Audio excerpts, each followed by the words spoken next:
Então, você imagina que quando você está realizando um monitoramento de fluxo, você tem algumas entidades que fazem parte desse monitoramento de fluxo. A imagem ficou um pouco ruim, que eu peguei lá no site da Cisco. Tá? Você tem uma entidade chamada exporter, que geralmente é um exportador, tá?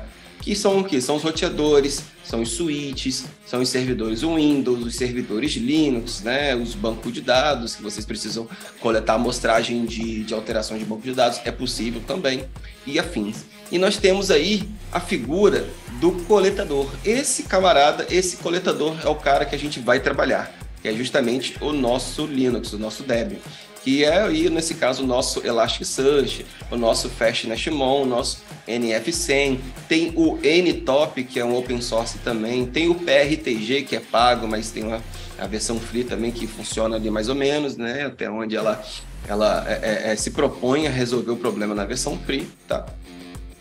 E dentro desse camarada, desse coletador, você tem o quê? Você tem o armazenamento, que é extremamente importante, e a análise do tráfego, tá? Então, fez com que o roteador ou o elemento envie o fluxo para o coletador. A partir disso, você precisa se preocupar em analisar o fluxo e armazenar esse fluxo. Tá?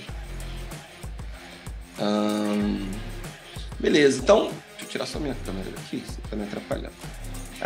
Uma configuração típica de monitoramento de NetFlow consiste nos principais componentes, que é o exportador de fluxo, né, que agrupa os pacotes em fluxos e exporta os registros do fluxo para um ou mais coletadores. Então, a maioria dos roteadores, né, por isso que eu estou apresentando mais de uma plataforma, porque a maioria dos roteadores, dos switches e afins, você consegue configurar para poder enviar a amostragem de fluxo para vários destinos diferentes. Então, você pode ter um FastNashMon rodando numa VM, por exemplo, pode ter o Elasticsearch rodando em outra VM, por exemplo, e esses dois caras trabalhando para poder prover resultado de monitoramento.